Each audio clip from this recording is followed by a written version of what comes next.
Let's talk about some quarterbacks here, Drew, and there are a couple of good ones, right? You can start with the 3 5-stars inside the top 32.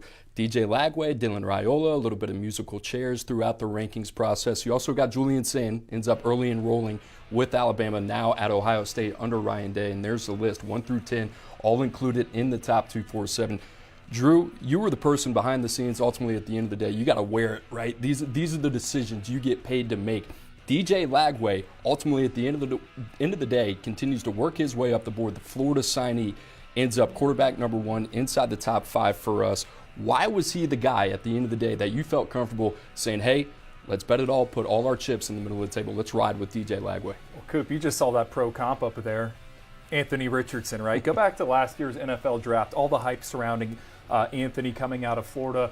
You know, you always bring up the one game he had against Utah. That had NFL scouts drooling over him. I think that it's going to be the same thing with DJ Lagway. This is a kid that coming into his senior season was just 10-10 on Friday nights. What does he do? He has one of the best senior seasons in recent memory there at Willis High School, leading his team to its best record in over 50 years. He sets the Texas 6A record for the most touchdown passes, and most importantly, he improved as a passer. The game slowed down for DJ Lagway. We liked him at the Elite 11 finals, right? That's a key quarterback evaluation for us. You get 20 of the top arms all in the same setting. Was DJ Lagway the best then? No. Was he the best as a senior? Maybe. Is he a finished product? No. But we like the upside with DJ Lagway. He's got an excellent athletic profile, could have played college baseball, dynamic as a runner, almost had 1,000 yards on the ground. I think he's exactly what Billy Napier and the Florida Gators need. That's why he finished QB1 for us,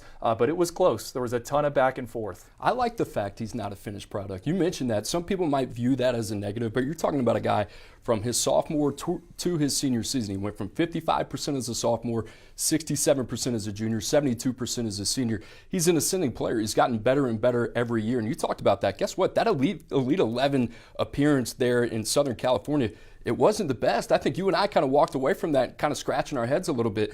But when it came time where the lights kind of shined the brightest on the field, Gatorade Player of the Year, this is a guy, as you mentioned, first time in 60 years, Willis High School had reached the semifinals. He's a guy you win because of, right? He's a needle mover at the end of the day. The other question Florida fans might ask, somebody like you and your expertise, how soon can this guy play? Because we're year 3 of Billy Napier, we're 11-14. This is the guy we're kind of pushing all our chips into the middle of the table. How soon can this guy make an impact in Gainesville? How about week 1 against Miami? I think you create some packages for DJ Lagway. We saw it a little bit in the Under Armour All-America game. He got dinged up, hurt his ankle, but his ability to run the football is similar to what we've seen from a guy like Jalen Hurts or Anthony Richardson. He can beat you with his legs. He's a big 6'3", 230-pound individual. He can break tackles. Graham Mertz is coming back there in Gainesville, but they're going to need a spark. They need to find some offensive playmakers.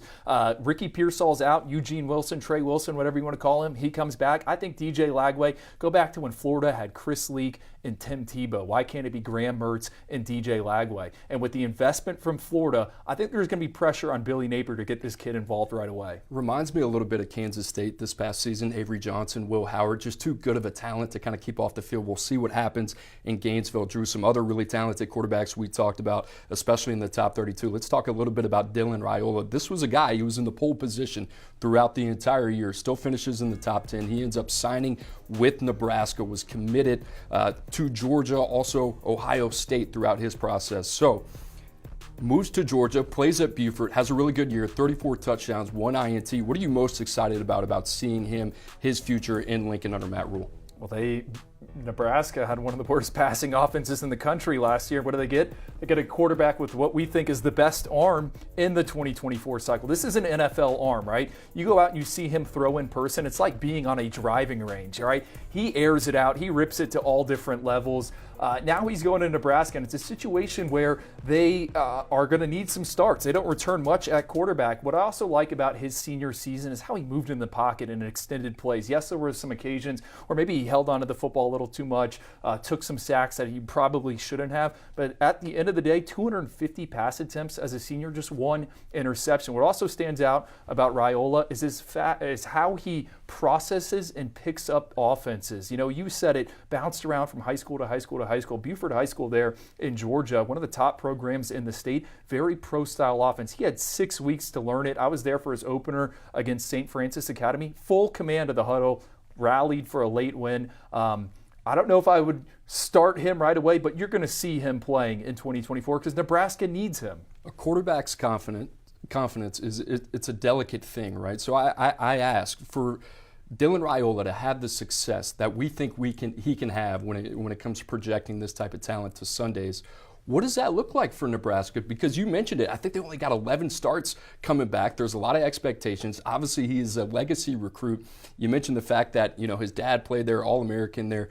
There's a lot of expectations surrounding this young man. So what do you think is the best path forward for Dylan Raiola when it comes to Matt Rule handling this very delicate situation in this era of the transfer portal and NIL, where there's a lot of expectations riding on the back of an 18-year-old freshman? Well, Nebraska's got to figure out how to block out the outside noise, and that's going to be difficult to do because anytime you talk about the Cornhuskers moving forward, we're doing it here in February. Just wait till August, Cooper. I think they got Colorado week 3.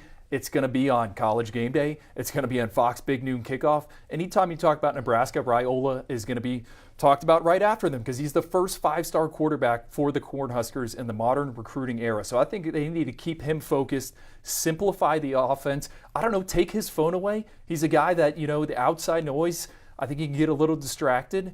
The talent is not the question for us. It's between the ears, right? Can he buy in and believe in himself? There's going to be some lumps early on. There's going to be some adversity. He's got to stick to the plan and ride that thing out. I think that's going to be the biggest thing for him in 2024. A lot of day one expectations for DJ Lagway in Gainesville, the same for Dylan Raiola in Lincoln. Another guy who might not have those day one expectations, probably a good thing. We talked about the ripple effects of Nick Saban stepping down, retiring after 17 seasons in Tuscaloosa.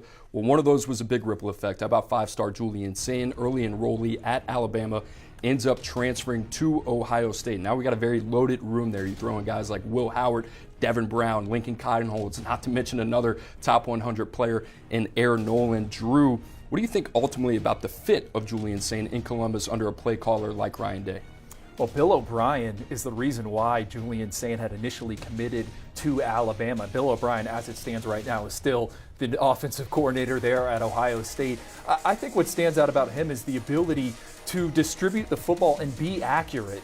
Think about all the wide receivers there in Columbus. They had Jeremiah Smith, our number 1 ranked wideout, a bunch of guys the previous cycle. They keep reloading at tight end. You can look at the 2025 cycle.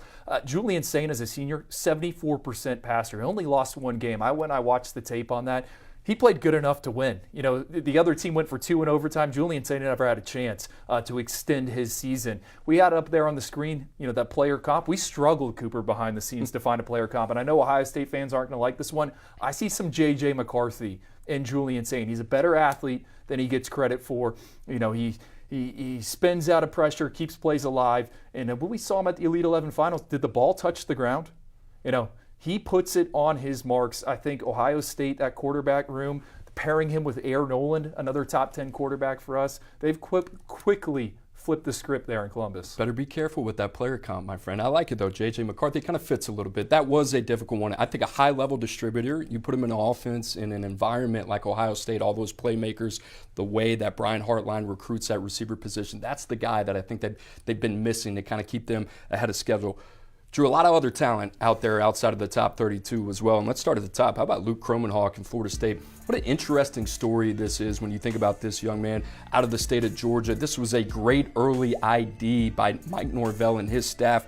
You look at a guy like Kromenhoek and what he's been able to do over his career, 26-2, I believe, over the last 2 years as a starter at Benedictine Christian in Savannah. What do you like about him? Cooper, the craziest thing to me about Luke is in the state playoffs, put on the game tape, and he's playing safety. I don't think there's any other quarterback that went both ways and was playing safety, running up in the box and hitting people. I think he is the perfect fit for what Mike Norvell wants to do. We saw it with Jordan Travis. The quarterback moves around a lot. They're going to get their playmakers involved. They're going to run the football.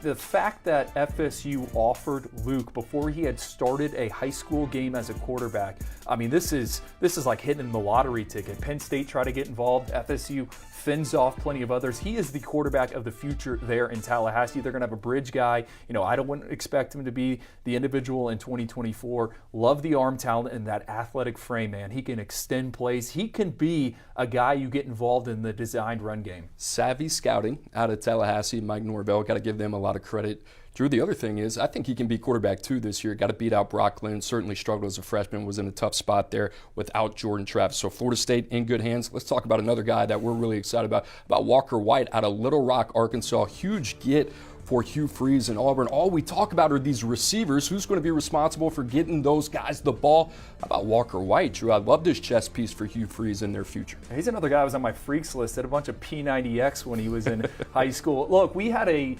opening for the All-American Bowl. With the quarterbacks, a lot of guys had opted out, going to the bowl games.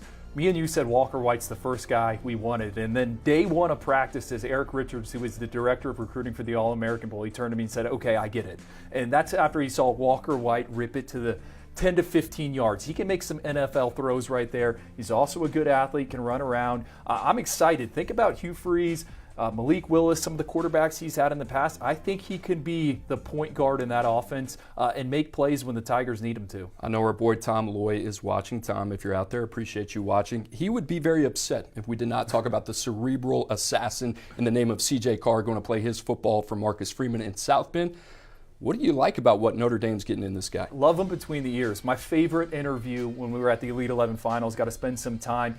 He's just a pro's pro. Lloyd Carr's grandson, everyone thought he was going to Michigan, ends up at Notre Dame. To put on the tape, isn't surrounded by the best talent. I think with C.J. Carr, the most impressive evaluations, my favorite footage for him came in the state playoffs when he was going up against other loaded teams, and C.J. Carr would find ways to get the job done. I think one of the top throws from him, he spins out, runs away from a sack, and delivers a dime. C.J. Carr, to me, he's got the tools. Reminds me a little bit of Davis Mills, who we saw make it to the NFL. So I think Marcus Freeman, what he has done with that quarterback room, whether it's the transfer portal or the high schoolers, it feels a lot different than when Brian Kelly was there.